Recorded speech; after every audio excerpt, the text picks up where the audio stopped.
نموذج لمدرسة الغد. هي مدرسة اللي بغينا أولا يكون الاهتمام بالتلاميذ هو الاهتمام الأول. التلاميذ اللي عندهم صعوبات، اللي عندهم تعثرات، يمكن يكون واحد الدعم استدراكي لهذ التلاميذ. مدرسة الرياضة أكدت أيضا، ركزت على الأستاذ التكوين ديالو أولا، وهذا تم في يونيو. كان حصة ديال التكوين ديال الأساتذة، وغادي يتم في شهر نوفمبر حصة أخرى ديال التكوين الأساتذة اللي هما معنيين في هذه مدارس الرياضة. فاش كيتكونوا هاد الأساتذة في مدرسة الرياضة؟ ملي كتكلموا على أنه حصص للتكوين موجهة لأستاذ في مدرسة الرياضة، هو ماشي تكوين نظري، هو تكمين. احنا اشتغلنا على عدة بيداغوجية خاصة بهذه المدارس، واشتغلنا باش نواكبوا الأستاذ بالوسائل. تنعطيوه أيضا، تنجهزوا القسم بواحد المصلات فيديو بروجيكتور، تنعطيو الأستاذ واحد الحاسوب، تنعطيوه موارد رقمية. في كاين هذه المدارس الرياضة هل تشمل؟ هي 630 موجودة في كل إقليم. فيها مدارس اللي هي في المجال الحضاري، فيها مدارس اللي هي في المجال القروي، واللي كلها تتهم غير الابتدائي. تقريبا 12,000 ديال مدرسين رجال ونساء التعليم وأطر التربوية والإدارية، وتتهم تقريبا واحد 320,000 تلميذ. في مدرسة الرياضة ما هي اللغة التي يفضل وزير التربية الوطنية؟ واش لغة موليير أم لغة شكسبير؟ لأنه اليوم العالم يؤمن باللغة الإنجليزية كلغة لغة العلم والمعرفة دوليا. احنا بدينا من هذه السنة توسيع مجال تدريس اللغة الإنجليزية، وبدينا في الإعدادي، وسعنا في الإعدادي، وهذا غادي يساعدنا. اليوم شحال الوليدات كيقراو في مرحلة الإعدادي اللغة الإنجليزية كلغة أجنبية؟ اليوم عندنا أكثر من 50% ديال التلاميذ في 3 سنوات ديال الإعدادي اللي هي تيقراو الإنجليزية. حنا بغينا في مدة من دابا عامين نوصلوا ل 100%. باش نوصلوا لهذا التحدي، سلفكم الوزير السابق وزير التربية الوطنية قال أنه، أعتقد قال بالحرف أنه خصنا 5,000 طالب يتخرج سنويا تخصص لغة إنجليزية. عدد الطلبة اللي كيتخرجوا اليوم في الجامعة تخصص إنجليزية ما واصلش ل 5,000 طالب. احنا التوظيف في ما يخص اللغة الإنجليزية الحاجة في هذه 3 سنوات المقبلة تقريبا 1000 إلى 1200 أستاذ إضافي ديال اللغة الإنجليزية سنويا. يمكن نقول لكم بأن راه كانت واحد الاستباقية في هادشي فيما يخص تكوين الأساتذة في المسالك ديال الإجازة في التربية. تم تخصيص هاد المناصب باش يتم التكوين ديال هاد الأساتذة. كنتم سي بن موسى على رأس لجنة نموذج التنموي، أنصتم على مدى أكثر من سنة ونصف نبض المغاربة. الكل يتحدث عن رغبة في مدرسة عمومية قوية، ذيك المدرسة العمومية اللي قرينا فيها، المدرسة العمومية التي أنجبت أسماء وازنة. اليوم بحاجة نحن لهذه المدرسة العمومية. بركة من المغربي أنه ينفق أكثر من، كتقول الاتش سي بي المندوبيه الساميه للتخطيط 4356 درهم كينفقها المغربي من اجل التدريس في السنه. كاين ازمه ديال الثقه في التعليم العمومي الان، وكنتكلموا على 7 المليون ديال المغاربه كيقراو اليوم في المدارس. التعليم في المدارس العموميه كاين 7 المليون ديال المغاربه ديال التلاميذ اللي تيقراو، والاسر ما راضياش على هذا المستوى اللي وصل فيه التعليم. دابا اللي ما عندوش اللي كيمشي للمدرسه العموميه، علما أنه في زمننا كان المدرسة العمومية هي المدرسة التميز. احنا نتمناو هذا، علاش خريطة الطريق أعطت الأولوية إلى الجودة ديال المدرسة العمومية. احنا اعتبرنا بأن خص يبقى الاختيار لكل مواطن واش يمشي للخصوصي أو ما يمشيش، ماشي حيت لا بعد نوبة المواطن ماشي مختار، ما كيختارش، مرغم انه بالامكانيات المحدوده ديالو كيقول لك لا نقص من المصروف ونقريو ولي في مدرسه خاصه. الا كانت الجوده في المدرسه العموميه غادي يبقى له الاختيار ديك الساعه. وحنا تنشوفوا الان التعليم الاولي حسنا الجوده في واحد العدد ديال الاقاليم، واحد العدد ديال المناطق، الناس تيختاروا باش يسجلوا ولادهم 4 سنوات 5 سنوات في التعليم الاولي. والاصلاح محتاج الفلوس. يمكن لي نقول لكم بان السنوات اللي قبل هذه كان الغلاف المالي المخصص للوزاره ترتفع ب 3-4%. دابا الحكومه اعتبرت بان التعليم اولويه وتتخصص له سنويا ارتفاع زياده. خصصت له في 2023 مثلا كانت 5 مليار ديال الدرهم و5 مليار ونص زايده، وهاد السنه 6 مليار ونص زايده. 6 مليار ونص اضافيه. شحال المجموع؟ تقريبا على 70 مليار ديال الدرهم. في كتمشي هاد 70 مليار؟ 80% زعما كاين 80% ديالها غاديه للاجور، غاديه للموظفين. وداك ال 20% اللي بقات في الحقيقه لين غاديه تاهيل المؤسسات باش نقصوا باش نحسنوا الوضعيه ديال ظروف العمل ديال الاساتذه. راه كاين كثير، كاين مدارس في الدار، اقسام في الدار البيضاء فيها 43 تلميذ. هذا من المواضيع اللي هي مطروحه، لان تيكون عندك واحد الغلاف مالي كيفاش توزعوا على الاهداف كلها وشنو هما الاولويات. هذا هو النقاش اللي تيتم داخل في البرلمان وداخل مع كل الشركاء ديال المنظومه. ولكن غير اسمحوا لي نوقف بان هاد السنه 6 مليار ونص 4 مليار ونص مخصصه اضافيه للموارد البشريه.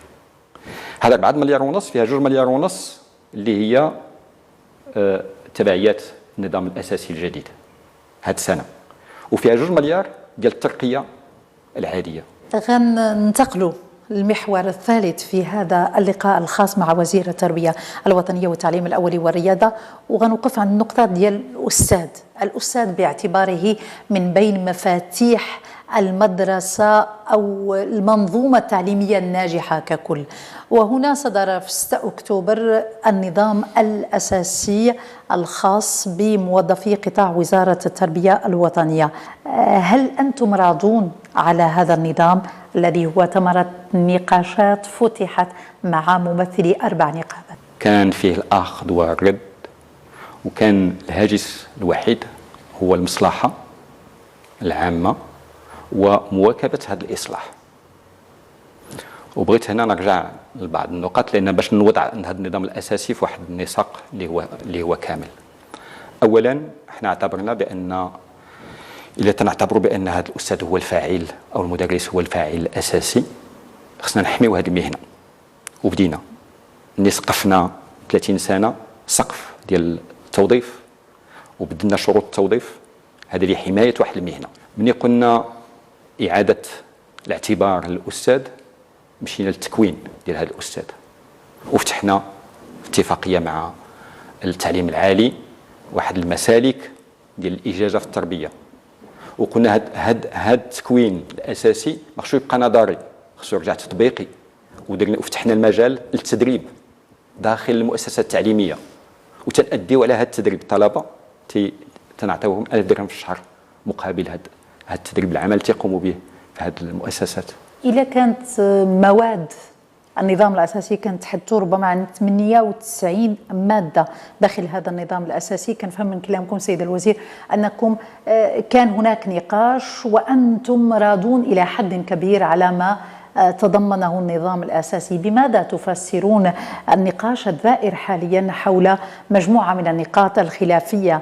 أنا يمكن نقول لكم أنا من وصلت لهذا القطاع قالوا لي كاين ملف واحد إلى تحل راه القطاع غادي يكون مرتاح، هو الملف ديال المتعاقدين. هذا الملف اليوم هاد نفس الحقوق ما بقاش عندنا اليوم متعاقد، ما بقاش المتعاقدين هما اطور الوزاره، نفس الحقوق نفس الواجبات، غادي يكون عندهم نيميرو تصوم، غادي يخلصوهم التريزور اللي غادي يخلصهم بنفس المسار المهني، نفس الاجور. 140,000 ديال الاساتذه معنيين بهذا الملف، واكثر من هذا غادي يتم الترسيم ديالهم وايضا غادي يستافدوا من الترقيه بصفه رجعيه. هذا ملف. من بعد ملي جلسنا مع النقابات قالوا لنا عندي ملف وملف واحد قالوا لي كاين، هو كيفاش نخلقوا ذاك الدرجه الممتازه. كان استاذ ديال الابتدائي تيتم توظيف، ولا ديال الثانوي الاعدادي ولا الثانوي تيتم التوظيف ديالو في السلام 10. ملي تيمر من بعد سنوات تيدوز السلام 11 وتيوقف تيبقى في السلام 11. ولكن دابا فتحنا له المجال ديال يمكن له يستفد من هذه الدرجه الممتازه. هنا غنوضحوا استاذ بسلم 10 كيتخرج استاذ الراتب ديالو 4800 درهم. هل يعتقد وزير التربيه الوطنيه في ظل الظرف الراهن استاذ كيكون عنده راتب شهري 4800 درهم مع زياده كل سنه في حدود 70 حتى ل 80 درهم، واش هذا الراتب في اعتقادك راضي عنه وزير التربيه الوطنيه استاذ يشد 4800 درهم؟ انا يمكن لكم بان هذا غير كافي. يمكن نقول لكم بان موضوع ديال الاجور هذا موضوع اللي ديال الوظيفه العموميه، هذا موضوع راه مطروح. ولكن انا نشوف كقطاع فتح المسار ديال هذه الاساتذه باش من بعد سنوات يمكن لهم يمروا للدرجه السلام 11، من بعد سنوات يمكن لهم يدوزوا من السلام 11 الى الدرجه الممتازه. الدرجه الممتازه تعطيهم 2500 درهم اضافيه شهريا صافي، هذا مدخول صافي. اذا هذا تعطي واحد الجاذبيه ديال هاد المهنه، واحد المسار. يمكن كاين صعوبات وما يمكنش نكرها ولكن المسار راه المسار الى قارناه مسارات اخرى عنده واحد النوع ديال الجاذبيه وفتح هذه الدرجه الممتازه من النقاط اللي هي اساسيه. نقطه اخرى اللي جا بها هذا النظام الاساسي هي التحفيز. وهنا بغيت ناكد، حنا التحفيز ربطناه بإشارة الجودة ديال المؤسسات. حنا تنقولوا هذا التحفيز اللي تيتم هو تحفيز اللي مفتوح للجميع، اللي غادي يحسن الدخل. ويمكن لي نزيد اكثر من هذا، حنا تنقولوا المهام تم التدقيق ديالها، ولكن نفس عدد الساعات. دابا استاذ الاعدادي كيقرر 24 ساعه، غادي يبقى يقرر 24 ساعه، الثانوي 21 ساعه، والابتدائي 36 ساعه، بمعنى ان 30 ساعه 30 ساعه، بمعنى انه هذه الساعات هي نفس الساعات. ولكن دققنا شنو هذه المهام، شنو هي، هذا تيقوموا به الان. وكل ما هو زايد على هذه الساعات حنا تنشتغلوا على واحد المرسوم ديال السوايع الاضافيه اللي غادي يتم فيها مقابل مادي لهاد الناس اللي تيمشيو في هذا الاتجاه. كيف تنشتغلوا؟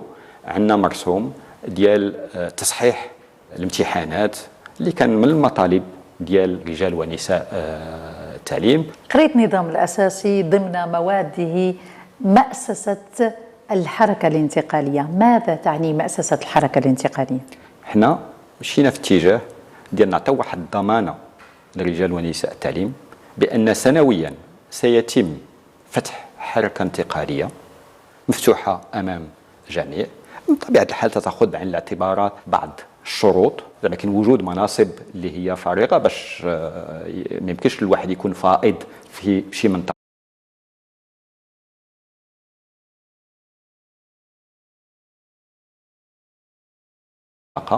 ولكن تنظيم هذا سميتو غادي يحدوه من القرارات اللي هي غادي يتم المصادقه عليها فيما بعد، شروط هذه الحركه الانتقاليه. وهذا حق معطي الجميع الاساسي. افراد تعين في الاقليم تفاديا لهذه الحركه الانتقاليه، هل يتم الاخذ بعين الاعتبار هذا المعطى؟ التوظيف الجهوي الهدف منه هو هذه النقطه، هو كيفاش الناس ديال المنطقه يتوظفوا في المنطقه ويبقاو في هذه المنطقه. دائما الاشكال ديال التعليم هو انه كم وصفه قدمت من اجل اصلاح هذه المنظومه التعليميه ولم يتم الاصلاح، ظل معلقا. انا يمكن لي نقول لكم بان هذا الاصلاح هو كيف قلتي الثمره ديال هذه المشاورات، هو ثمره هذه خريطه الطريق، هي النتيجه ديال هذا العمل المشترك. هذا النظام الاساسي هو النتيجه ديال ما كانش يخرج نفس النظام الاساسي كان ما اشتغلناش مع النقابات.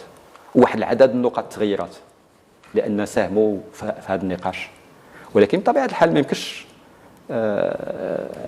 هاد المسار خصنا نبقاو زعما كاين قابطين فيه. هو مسار ديال المجتمع، وحنا في حاجه باش كل الاطراف اللي هي معنيه تلعب الدور ديالها. الوزاره توفر الوسائل، المدرسين يلعبوا الدور ديالهم داخل الاقسام وينخرطوا حتى الاسره خصها تكون شريك، والاسره ايضا ستلعب الدور ديالها، وحنا في حاجه الى مسانده ديال كل الشركاء.